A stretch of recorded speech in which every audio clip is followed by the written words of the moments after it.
Do you have a friend that is struggling with addiction, or you yourself may be struggling with addiction, whether it be weed, alcohol, bad decisions, you name it?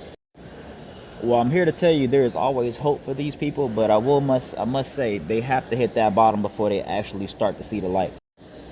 There are a few things that's always true in life. You're gonna pay taxes, and it's gonna be funerals, and on top of that, it's always gonna be new lives being born.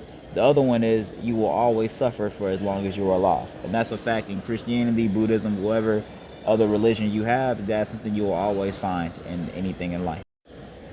Now, one of the key things about this is when it comes to suffering, he said your suffering comes from usually within your mental playing field, and then also a combination of things externally. Where you start, you cannot control, but where you do end is usually within your control, but it all starts in here. So, back to how you could be there for your friend if they're going through stuff. The only thing you can do is talk to them and watch. And the most that you could really do is be, you know how like in bowling, do you have those guardrails where the ball wants to go into the gutter, and then you have the other side. Usually, what has to happen is a person has to damn near tip over that guardrail so they actually accept this is what my life could be.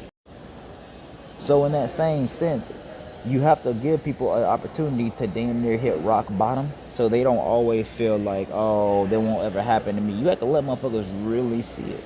For example, one of the things where I remember I had an ex, it wasn't even like an addiction. I remember I had one time, and she didn't believe these people really didn't fuck with her like that. It was a group of friends, and I said, all right, well, go ahead and let them do what they're gonna do.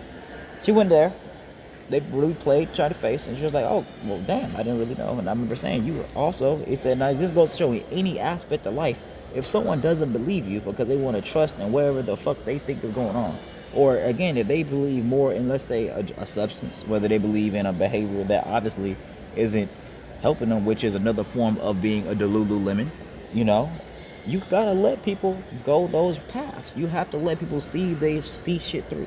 It doesn't matter because again, once you hit that bottom, that's the only time in which you can really see the light from the bottom of the ocean. If you in the middle of the ocean, you see it, but it's like you also see the darkness, and you're like, I could go further, I can go further down. But once you hit the bottom of that ocean floor, and you see that light shimmering, you're gonna want to try to get back to the light.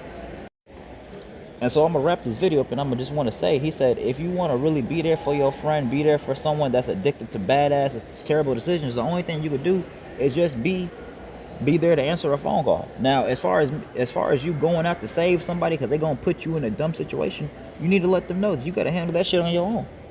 You gotta remind people, if I've advised you many times not to do something and you keep doing it, and then you hit that wall, and that wall is dangerous, nigga, you better figure that shit out.